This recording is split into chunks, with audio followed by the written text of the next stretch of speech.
What if I told you that ancient Norse berserkers didn't just go mad in battle, but transformed into something not entirely human in the fog-drenched forests of 9th century Scandinavia? Long before Christianity touched the fjords and valleys, there were warriors feared not only for their brutality, but for what they became beneath the full moon.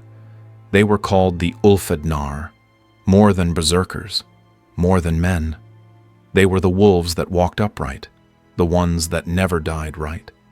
Modern warfare has its terrors, but this is a story of forgotten biological rituals, of ancient transformation, and of bloodlines cursed to remember. While most Viking legends have been sanitized into folklore, this tale survives in fragment-sealed monastery scrolls, frost-bitten oral accounts, and battlefield remains with tooth marks no man could explain. What you're about to hear is not just a tale of warriors, it's a warning, because what they became might still be becoming. This is the Ulfednar, a chapter from the hidden war between man and beast, and the price of trespassing the boundaries of the human body. They called it a routine reconnaissance, another anonymous task buried in the shadow of Operation Enduring Freedom. But nothing about November 15th, 2004 would be routine, not in that stretch of the Hindu Kush, where the air runs thin and old gods still sleep under rock and snow. Staff Sergeant Michael Richards had served in Iraq twice. He knew IEDs, he knew ambushes, but he didn't know caves like these. And what waited inside one particular limestone ridge would challenge everything he thought he understood about warfare, history, and human anatomy. The mission brief had been straightforward. Investigate a suspected weapons cache in a Soviet-era cave system, 12 kilometers northeast of Bagram. Standard loadout, 8 men, night vision, demo gear, 1 interpreter, Azizullah, a wiry Afghan man in his 50s with deep lines carved by time and worry. The soldiers joked as they geared up, but Azizullah wasn't laughing. "This is bad place," he said, voice low after the formal brief had ended. Even the Mujahideen left it alone. People say things live there, things from before Islam, from before men. That should have been a red flag. Instead, it became background noise. Every cave in this country has a ghost story. Richards had muttered.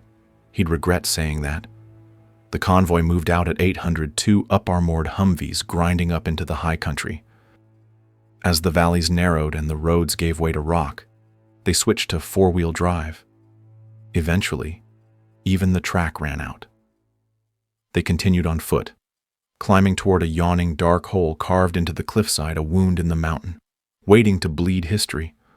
The first thing they noticed was the cold. Not a breeze, not elevation chill. It was the kind of cold that moves with intelligence, a presence. Halifax, the team's medic, saw frost on his thermometer. The air smelled wrong, sulfur, rot, metal. Natural gas, someone guessed. But Azizullah shook his head. This is the smell that comes before they appear. Then the radio started hissing. Static. Then the night vision glitched. Then the temperature readings flipped from boiling to freezing in seconds. Environmental interference, Richards said out loud, trying to convince himself. But this wasn't interference. This was intrusion. They entered the cave at 10:30 hours. The tunnel swallowed them. Soviet rebar jutted from the walls. Old cables trailed like veins in stone. The beam of their flashlights caught on markings carvings in the rock. Older than the concrete, older than the Soviet war, older than Islam. Symbols that bent language. "These aren't tribal," Halifax whispered. "Some of this looks like Buddhist iconography, and some doesn't match anything I've ever seen." 30 meters in, they reached a chamber, empty ammo crates, a disassembled RPG, and something older, stone altars, ash pits, bones. Too many bones. Halifax knelt beside one and said nothing. Later, he would admit it looked juvenile, human. Still, Richards gave the order to push forward. Through another chamber, and another. The smell worsened. The cold deepened. Compass needles spun. The ground shifted under their boots, not in a seismic way, but in a nauseating, wrong angle kind of way, as if space was bending by degrees. Then came the footprints, 18 inches long, bipedal, clawed, bear, one of the riflemen said. But no bear walks with a stride like that, and no bear arranges weapons like ritual offerings. The footprints led them into a fourth chamber. It was there that they found the true cache, Soviet AK-47s, stacked precisely in concentric rings. Ammunition boxes arranged like sacred geometry. In the center, an altar blackened by fire, stained with blood, surrounded by human remains. Azizullah had seen enough. "We must go," he whispered. "We should not be here. This is place of the Dev." But it was already too late. From the darkness ahead came a voice. Not words at first, a pressure, a sound like wind howling through organ pipes. Then it coalesced into something that defied every rational filter of military discipline who disturbs the old places. Weapons snapped up, but no order came to fire. Because that thing, the one speaking English in a voice deeper than gravity, was walking toward them. The first man to scream was Corporal Levy. It wasn't a yell of pain. It was the sound a human makes when they see something that shouldn't exist. He had eyes on the entity first.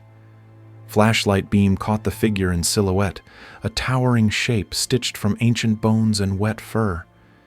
Human only in outline. Wrong in every other sense. The creature didn't walk so much as float between steps. Its joints bending with animal grace but snapping at angles no vertebrate should possess. Its eyes, if they were eyes, glowed with molten amber, like coals fed by breath. Staff Sergeant Richards shouted commands, but his voice was swallowed by the cave.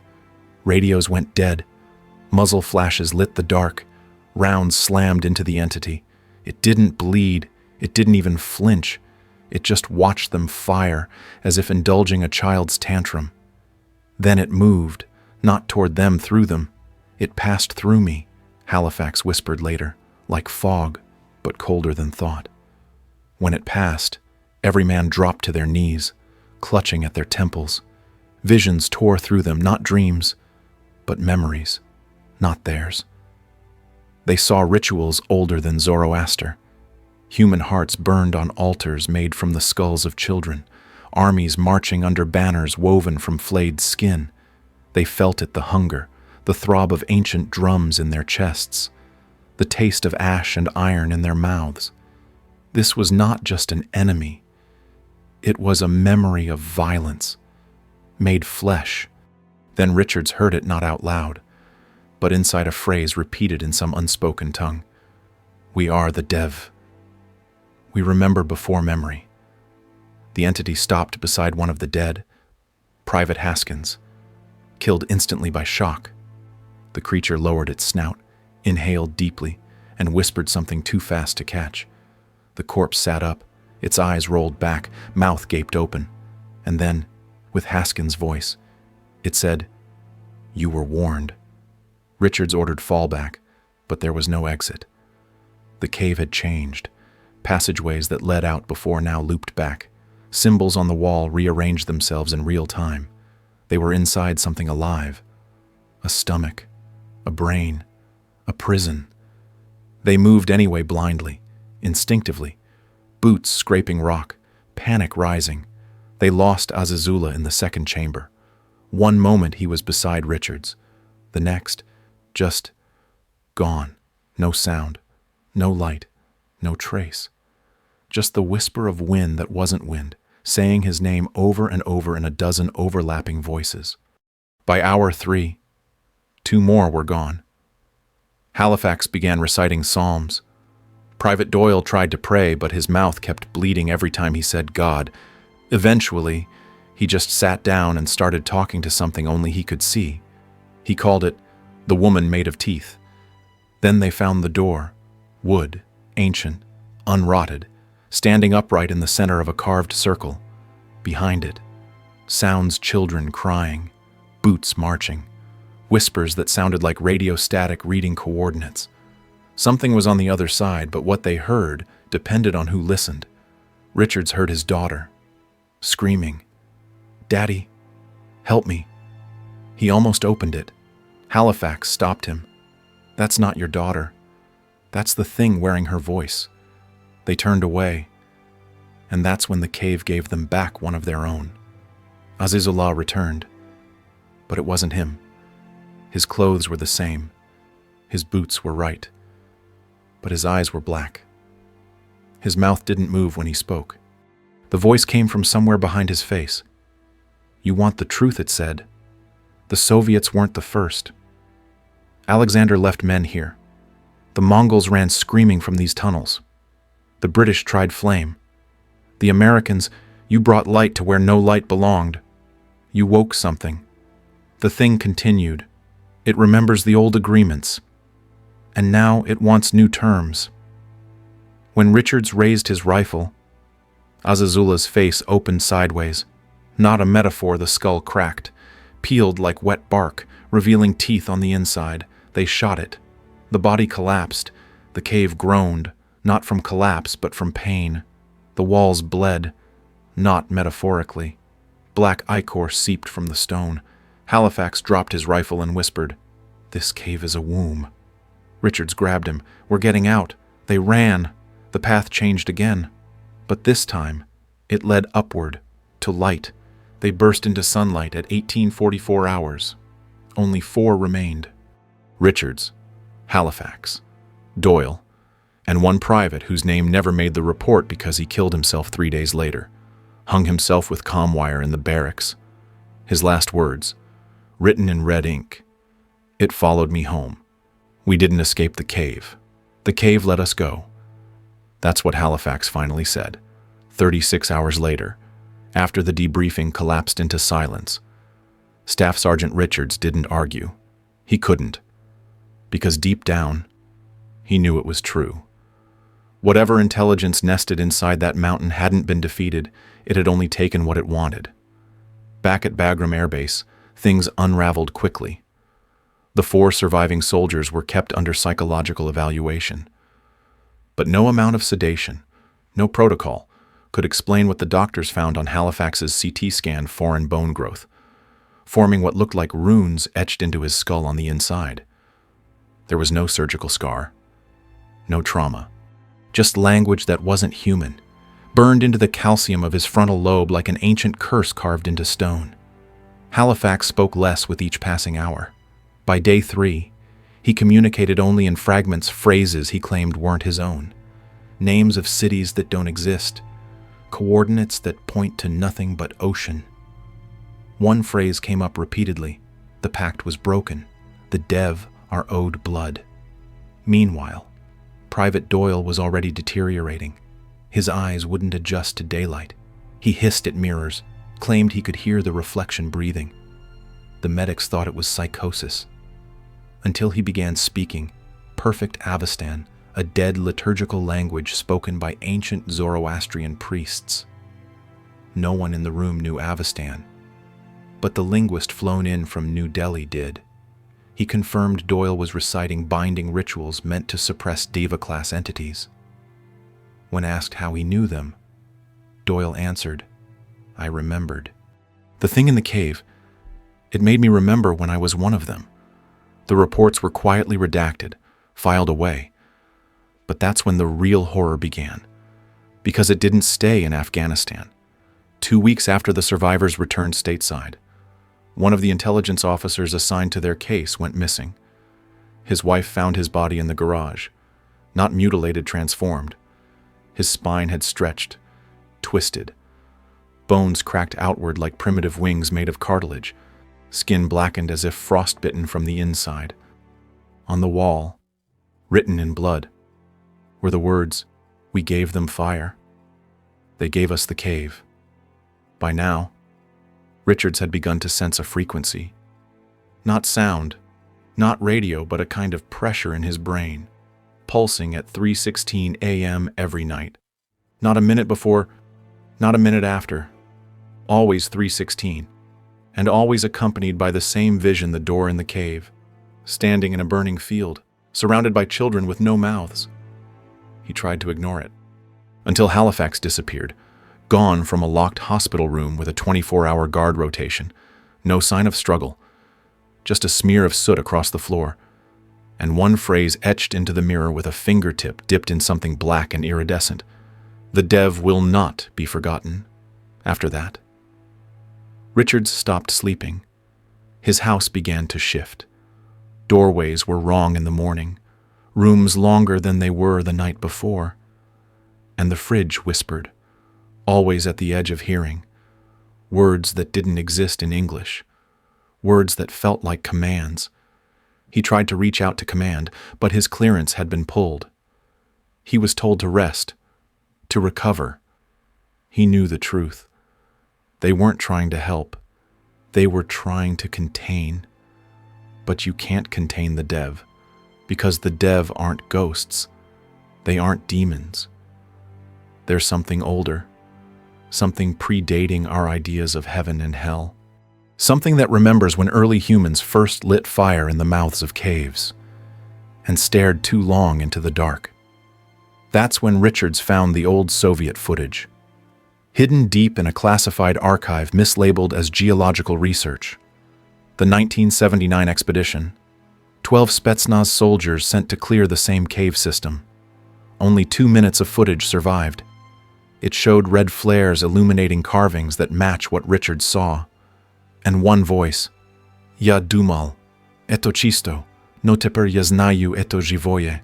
I thought it was just rock, but now I know it's alive. The man who said that was torn apart seconds later, not by teeth, by the cave walls themselves, stone that moved like muscle. The Soviets nuked the region 6 days later. Officially, it was testing. Unofficially, it was containment, and it didn't work.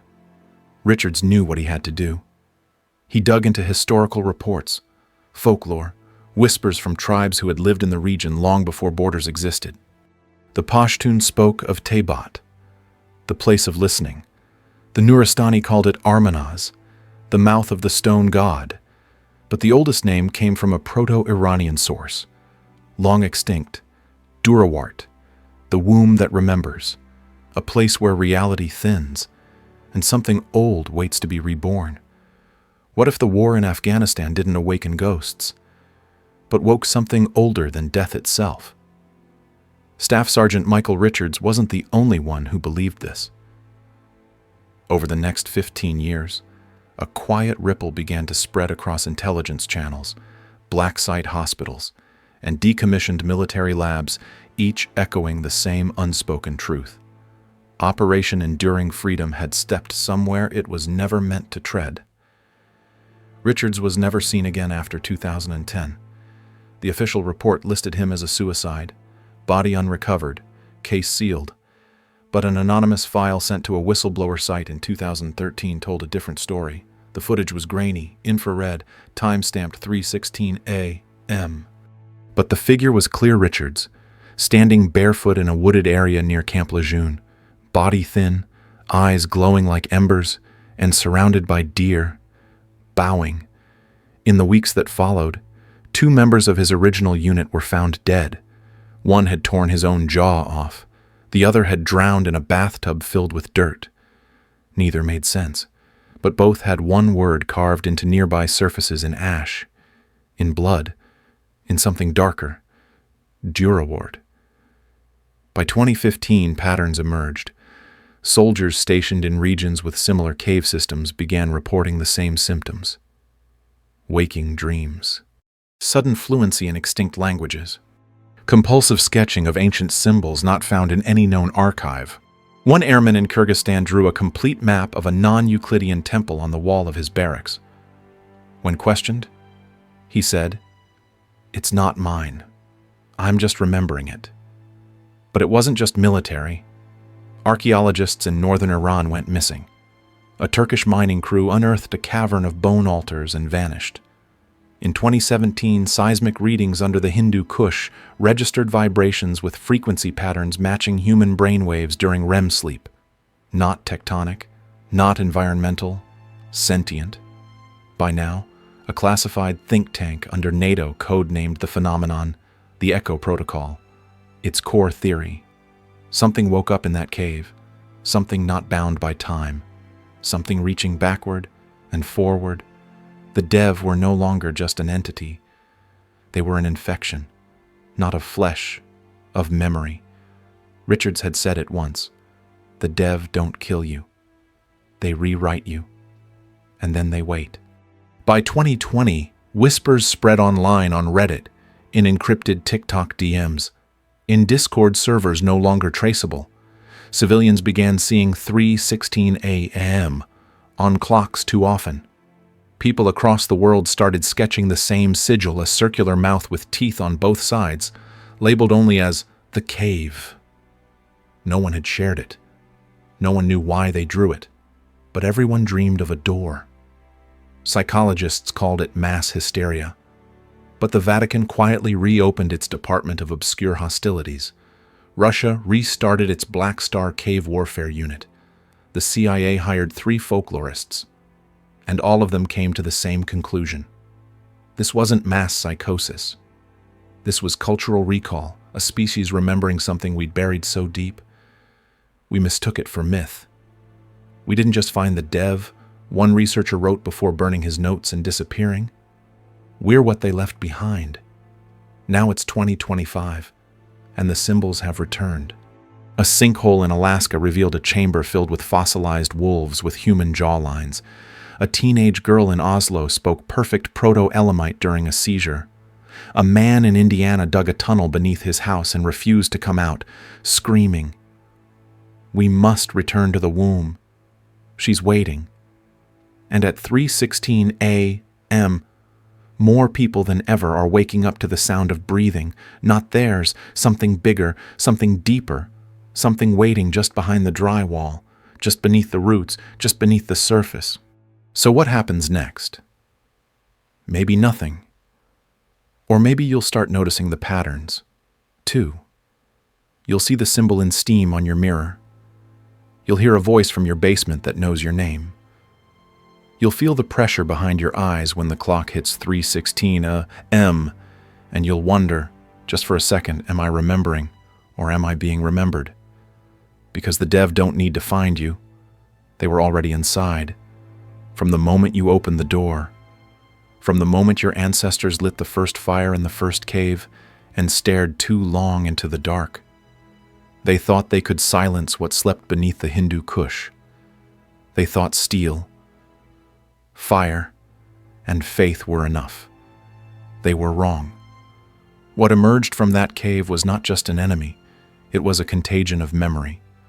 Staff Sergeant Michael Richards may have escaped the physical structure, but what followed him was older than language and more patient than death. His report was sealed, redacted, buried beneath military silence. But silence is not immunity. Silence is soil, and in the soil, seeds awaken. In the weeks after the cave mission, those who survived began to change. First came the dreams. Cold caves, eyes blinking in walls of stone, chanting in a tongue that scratched the inside of the skull. Then the compulsions. Halifax, the medic, began carving spirals into soap, meat, even his own thigh. One private was found muttering in Sumerian, a language he never studied. The translator, Azizullah, disappeared into the mountains, leaving only a note: "It walks again." By 2006, the Pentagon had quietly declassified the area, no further missions. But a contractor drone still flying overhead caught a transmission from deep inside the rock. Not a radio signal, not a phone. It was a sound, a low, rhythmic breathing. When enhanced and filtered, it formed waveforms matching human brain activity during REM sleep. The cave isn't a location, one NSA analyst wrote. It's a state of mind. Soon, the Dev weren't just in one place. They were showing up in patterns on chalkboards, in ancient iconography, in spontaneous sketches made by school children across continents. No shared contact, no shared experience. But the same symbol, always. a downward spiral ending in a jagged maw. By 2010, Richards had disappeared, declared AWOL, official story PTSD. Unofficial whispers he walked into a forest in Virginia barefoot, eyes bleeding, whispering to the trees. They whispered back, and still. The anomalies grew. A team of geologists in northern Pakistan drilled into a fault line and hit organic tissue embedded in stone. Not fossil, not bone, something alive, something pulsing. A week later, their entire outpost went dark. When NATO teams arrived, they found no bodies, only tools, and a voice recorder repeating one phrase, "Memory has mass." That same year, reports surfaced of synchronized seizures across military hospitals. Soldiers from different branches, different backgrounds, all collapsing at exactly 3:16 a.m. across 3 time zones. Every one of them muttered the same phrase before blacking out, "The mother is awake." What mother?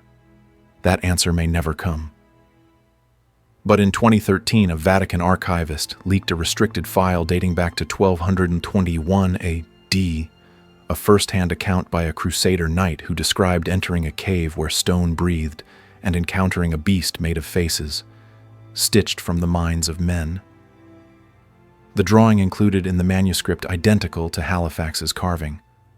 By 2016, the Department of Defense funded a covert division under DARPA titled Echo Response. Their job wasn't counter-terrorism. It was containment of cultural bleed, the phenomenon of ideas, dreams, and symbols infecting populations without contact. One analyst called it the cognitive plague. Another called it what it truly was. We found the dev. Yes, but worse. They found a door into us. And what they're doing now is waiting for us to remember. Waiting for the mind to collapse in on itself like a tunnel stripped of support. Because this was never about war. It was about infection through memory, a spiritual hijack, an ancient signal broadcast through bloodlines and birthrights. Richards, if he still lives, is no longer fully human. He's not haunted. He's inhabited. And those he served with their children have begun drawing caves, asking about the thing with too many arms, speaking of the spiral that breathes. One nurse in Fort Benning wrote in her report, "The babies scream at 3:16 m. Nothing calms them except darkness. They don't want the light. They fear the walls." Now, in 2025, we see the ripple turn into a wave. In Iceland, a volcanic cave opened to reveal humanoid remains with elongated skulls and wolf-like jaws. In Mongolia, shepherds report hearing drums beneath the ice. In Ohio, a 4-year-old drew a map of the original cave, accurate to satellite footage. This isn't folklore anymore. This is re-emergence. So if you're watching this late at night, if the walls feel thinner than usual, if you keep seeing 3:16 a.m. again and again, understand this. It's not paranoia. It's resonance. The dev aren't coming. They never left. And you've already opened the door. Some stories don't end. They wait. And the tale of the Ulfednar Scandinavia's wolf-coated berserkers did not die with their bones. It only changed form, like a virus, like a memory, like something waiting to be reborn inside the next man desperate enough to tear off his humanity for the taste of blood and power. By the year 867 CE, the last known pack had vanished into the forests. Some were killed, some went mad, others simply disappeared. Their camps, when found, were silent. Empty pelts, clawed trees, scratched stone with symbols not found in any Norse writing. But it wasn't the end. It was the shedding of skin. Because what the Ulfednar began was not a tradition. It was a template. Over the following centuries, rumors echoed through rural Europe of warriors who howled, of children born with eyes that glowed in the dark, of battlefield rages that left men unable to remember what they'd done. In 11th century Bavaria, a man named Jacob Lichten, claimed to hear the thoughts of wolves during full moons. In 1255, a knight returned from the Baltic Crusades unable to speak, crawling naked in wolf posture, growling when priests approached. But the most disturbing records came from the Arctic expeditions of 1834, when a Danish survey team went missing for 6 weeks. Upon their return, only one man remained, half naked, starved, but smiling. He simply repeated a phrase: "The teeth of the world remember us." His journals, sealed by royal order, spoke of white wolves made of fog and a heartbeat in the glacier. By the 20th century, science tried to catch up. Psychiatric journals began revisiting berserker reports under the lens of trauma, PTSD, or toxoplasmosis, but one rogue anthropologist, Dr. Alva Renskorn, published a banned thesis titled "Inherited Possession Can Ritual Violate DNA?" Her research showed that descendants of Viking lineages displayed statistically significant spikes in violent ideation during winter months, especially around lunar cycles. Her conclusion: the wolf coat may not have left the body, only gone deeper beneath the skin. Her work was destroyed in an academic fire. She died 2 months later. Mauling incident. No surviving witnesses. Meanwhile, modern culture rebranded the berserker into comic book rage icons, game avatars, metal lyrics. But what if that popularity wasn't nostalgia? What if it was instinct? A quiet signal calling blood back to blood. Because in 1996, a military unit in Chechnya reported a soldier tearing through enemies with bare hands after watching his brother die. Cameras malfunctioned, autopsies sealed, but whispers from the medics said his eyes were wrong. His teeth cracked from pressure, and he had no pulse for 9 minutes before killing again. In 2008, a Norwegian geneticist traced an anomaly in mitochondrial DNA to isolated families around Trondheim. These families shared traits: extreme cold resistance, hypervigilance, and a curious aversion to firelight. When exposed to drumming rhythms at 60 BPM, many entered fugue states, growled, and suffered full-body tremors. So ask yourself if rage, hunger, and submission to ancient animal instinct could be inherited. What else came through? The howl, the thirst, the transformation. Because the oldest truth remains unchanged. When men become monsters, monsters remember how to become men again. And there are those who want the rituals back. A black site report leaked in 2019, later dismissed as fiction, described recombinant warrior programs attempting to induce tactical transformation under duress. The term they used: synthetic ulfar. In that same year, hikers in Lapland discovered a stone altar covered in dried blood and fur, surrounded by claw marks that didn't match any animal. The carvings around the base translated roughly to "feed the night, and the night will feed you." So if you believe these stories are overmyth, metaphor, fiction, you may already be howling into the void that once answered back. The line between man and beast wasn't crossed, it was erased. Today, the descendants of Ulfidnar walk among us, maybe dormant, maybe dreaming, but every full moon draws the pulse a little louder. Every act of violence brings the spirit closer to the surface. And if you listen, truly listen, you might hear something stirring in your blood that was never yours to begin with, a memory of fur, of claws, of bones snapping like firewood, not because it wants to hurt you, but because it remembers what you were, and it's waiting to return. What if the curse of the Ulfidnar was never meant to be broken, only inherited? After the last confirmed sightings in Iceland around 1015 CE, the warrior cult known as the Wolf-Coated Ones was officially outlawed by the Althing. Christianity had spread like fire through Scandinavia, bringing with it new ideas of heaven and hell, of right and wrong, of man and beast. But the Ulfidnar were not bound by theology. Their sin was older than Scripture. Their transformation was not rebellion, it was regression, a return to something the soul had buried deep before fire and law. Though the last pack was scattered, the world did not forget them. Whispers endured. Bloodlines endured. Generations later, there were still children who woke in the night with muddy footprints by their bed, who screamed during lunar eclipses, who killed small animals not out of cruelty but instinct. In the isolated fjords of Norway, mothers sang lullabies that ended in growls. In forgotten corners of Finland, elders refused to eat meat not killed in ritual fashion. And in some backwoods towns, hunters still salted their bullets with ash and silver, just in case. Historians chalked it up to folklore. Psychologists whispered words like generational trauma or atavistic imprinting. But what if the truth was less abstract? What if the rituals of the Ulfednar had never died but adapted by the 14th century, record surface of the Black Wolves of Moravia?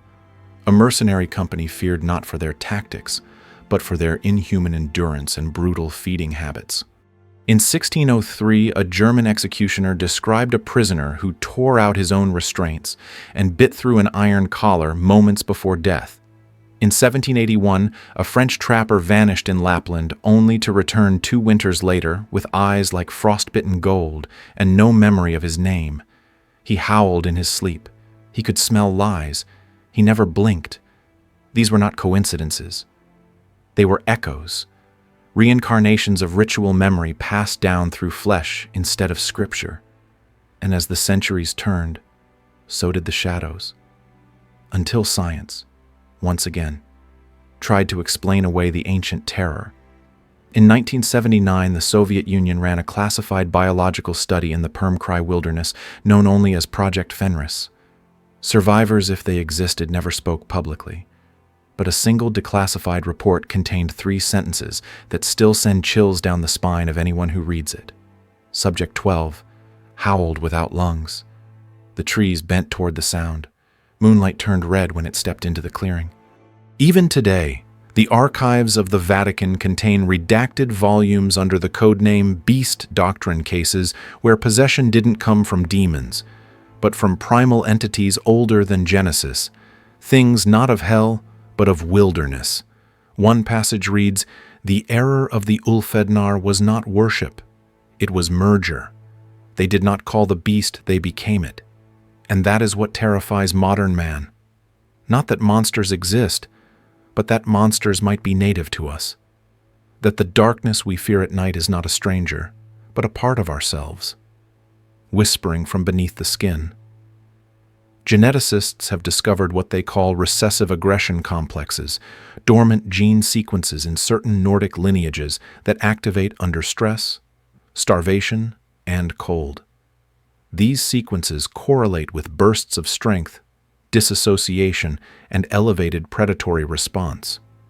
But no one wants to talk about what else they found: ancestral memory loops, sensory flashes of forests, howls, blood, and fire. In 2014, a Danish survivalist was rescued from a 6-week Arctic expedition gone wrong. He was found naked, covered in fur-not clothing, but hair growing in unnatural patterns. He had no frostbite. He had no memory of speaking. But his GoPro audio was clear. "We don't die. We go deeper." So where does that leave us now? With legacy, with trauma, with warning? Because the Ulfednar were not just warriors. They were the blueprint of what happens when man gives in to his oldest instinct and lets the beast drive. And when that happens, it doesn't stop. It doesn't rest. It doesn't die. Modern war veterans have reported blackout episodes. Wild men still wander Arctic woods. And in certain secluded compounds, isolated groups still perform bone rites under the winter solstice moon. Not reenactments, not theater. Practices, passed down through blood and fear and craving, because some doors, once opened, can't be closed. Some pacts, once made, ripple across centuries. And the Ulfednar didn't just tear themselves apart, they tore open something that still hasn't healed. The beast isn't gone, it's dormant, it's watching, and it's waiting for the world to get cold enough to call it back. So when you hear howls in the woods, when the wind smells like copper and ash, and when you wake from dreams of running on all fours through endless snow, ask yourself, is it memory, is it madness, Or is it something that remembered you first? Because the wolf coat never comes off. It only waits for the next one to wear it. Some stories are not meant to comfort you. They're meant to haunt you just enough that you never forget. The Ulfadnar were never simply warriors or beasts. They were a mirror held up to our oldest hunger, the hunger for power, for dominance, for release. And in answering that hunger, they crossed a line most of us pretend doesn't exist. But we all feel it, that quiet voice inside, the twitch behind the eyes. The part of you that wants to run, to bite, to tear. We bury it under laws, under language, under posture and politeness. But it never leaves. It just watches. So what makes us human? Is it restraint? Is it memory? Or is it fear of what we could become? If we stopped pretending, the Ulfadnar show us what happens when the pretending ends. They were not lost to darkness. They surrendered to it. And in doing so, they became part of something older, crueler, and far less conflicted than man. But maybe the real horror isn't in what they became. It's in how much of them still lives in us.